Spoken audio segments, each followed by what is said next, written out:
तो आज हम देखेंगे क्वेश्चन पेपर 2024 का है, गृह विज्ञान का।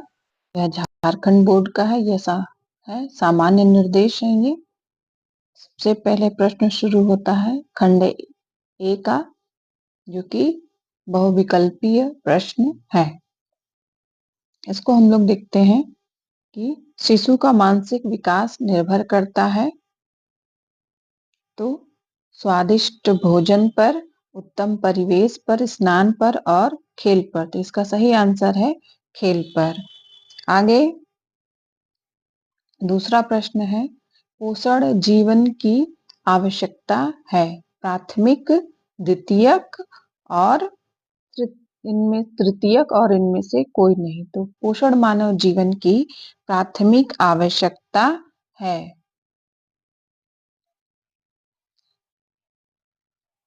इसके बाद नेक्स्ट प्रश्न है, संतुलित आहार न ग्रहण करने से क्या प्रभाव पड़ता है। पहला है शरीर की शक्ति क्षीण हो जाती है, दूसरा भार में कमी हो जाती है, तीसरा कमजोरी, और चौथा इनमें से सभी। तो इसका सही उत्तर है इनमें से सभी। यानी संतुलित आहार ग्रहण न करने से हमारे शरीर पर इन सभी का प्रभाव पड़ता है।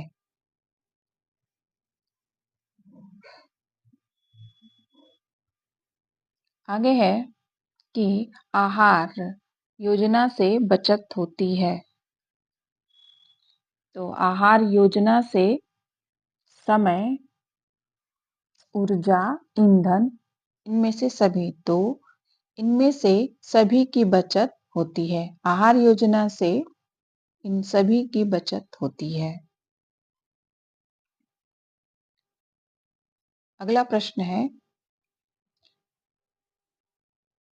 किस रोग में हीमोग्लोबिन की मात्रा कम हो जाती है। तो पहला है रतौंधी, विटामिन ए की कमी से रतौंधी हो जाती है। बी है घेंघा, आयोडीन की कमी से हमारे घेंघा बीमारी हो जाती है। और विटामिन सी की कमी से स्कर्वी हो जाती है। तो सही ऑप्शन है विटामिन डी, सॉरी ये ऑप्शन डी, एनीमिया की बीमारी जो है हीमोग्लोबिन की कमी से हो जाता है।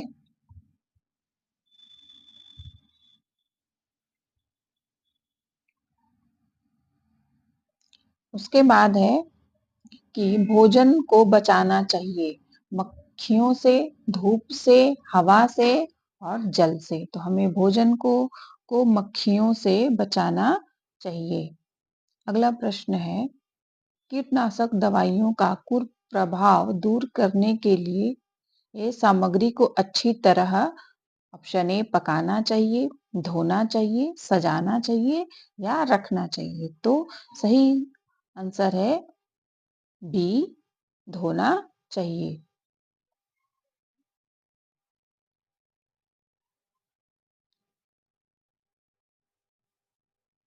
अगला प्रश्न है, छिली हुई सब्जियों को धोने से कौन सा विटामिन निकल जाता है। तो जो सब्जियों को छीलने से विटामिन सी नष्ट हो जाता है, क्योंकि विटामिन को दो भागों में बांटा गया है। जल में घुलनशील और वसा में घुलनशील। तो जल में घुलनशील विटामिन बी और सी है, जो कि जल में घुल के बाहर निकल जाता है।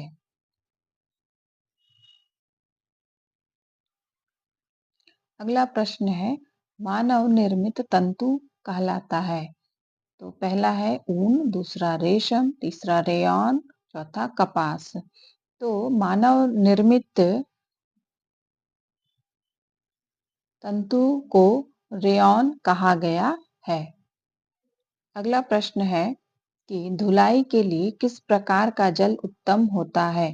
तो धुलाई के लिए मृदु जल सबसे उत्तम होता है। इसमें मृदु जल में साबुन अच्छे से झाग देता है।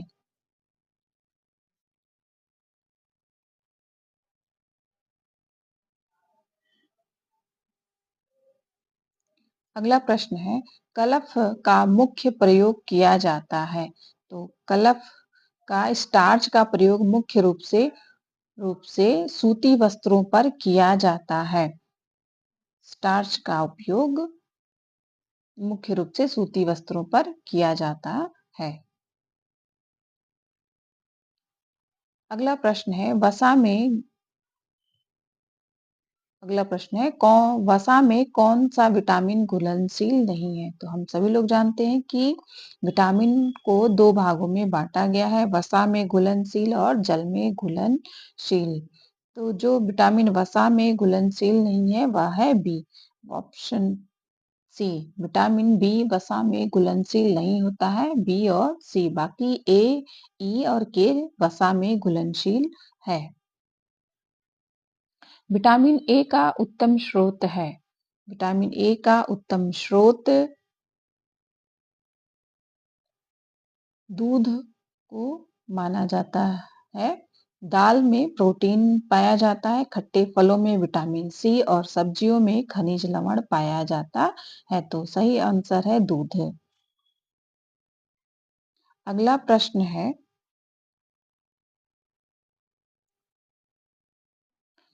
शरीर निर्माण में सहायक है।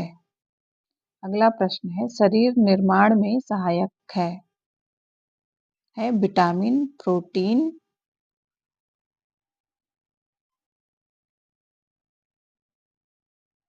शरीर निर्माण में सहायक है विटामिन, प्रोटीन, वसा और कार्बोहाइड्रेट। तो हमारे शरीर निर्माण में सहायक है vitamin, sorry, option B, protein.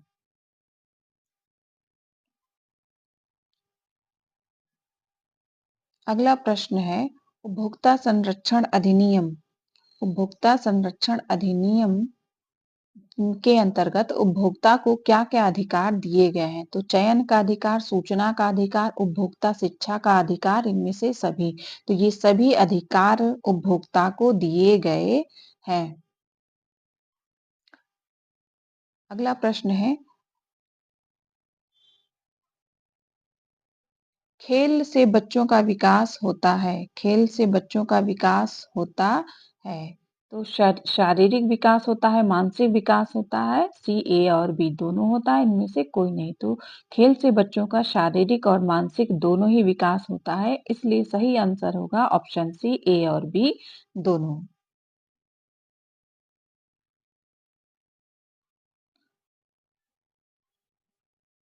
अगला प्रश्न है पारिवारिक आय तथा परिवार के सदस्यों की संख्या पर आधारित होते हैं। तो आहार योजना परिवार की संख्या तथा परिवार की सदस्य संख्या और परिवार की आय दोनों पर ही आधारित होता है। सही आंसर है ऑप्शन ए। अगला प्रश्न हम देखते हैं कि दूध में कौन सा पोषक तत्व की कमी पाई जाती है? दूध में कौन से पोषक तत्व की कमी पाई जाती है? तो विटामिन सी, विटामिन बी, वसा और कैल्शियम। तो विटामिन सी की कमी पाई जाती है। दूध में विटामिन सी की कमी पाई जाती है। अगला प्रश्न है किस महीने में बच्चा बिना सहारे के खड़ा हो सकता है? तो 6 महीने में तो शिशु बैठना ही शुरू करता है, 7वें महीने में भी बैठता ही है, 9 से 12 महीने में शिशु बिना किसी के सहारे के खड़ा हो सकता है। अगला प्रश्न देखते हैं कि अति शीघ्र ऊर्जा प्रदान करने वाला भोजन। तो अति शीघ्र ऊर्जा प्रदान करने वाला भोजन ग्लूकोज है। अगला प्रश्न है शरीर के तापक्रम को सॉरी अगला प्रश्न है जल शरीर के तापक्रम को नियंत्रित करता है, गर्म करता है, नष्ट करता है या बढ़ाता है? तो जल शरीर के तापक्रम को नियंत्रित करता है।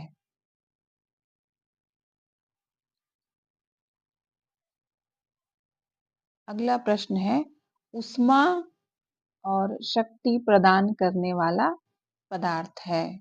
ऊष्मा और शक्ति प्रदान करने वाला पदार्थ कार्बोहाइड्रेट है। हमें अपने भोजन का 60 से 65%, 60 से 65% हमें कार्बोहाइड्रेट से ही प्राप्त होता है। अगला प्रश्न है, पारिवारिक बजट होना चाहिए। पारिवारिक बजट होना चाहिए। तो हमारा पारिवारिक बजट 3 प्रकार का होता है, घाटे का बजट, संतुलित बजट और बचत का बजट। तो सबसे श्रेष्ठ जो है माना जाता है कि बचत का बजट होना चाहिए।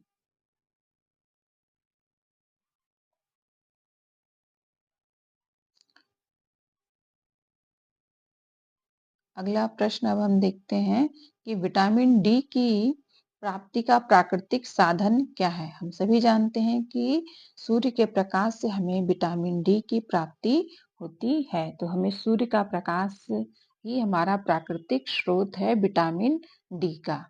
अगला प्रश्न है, विटामिन ए घुलनशील है।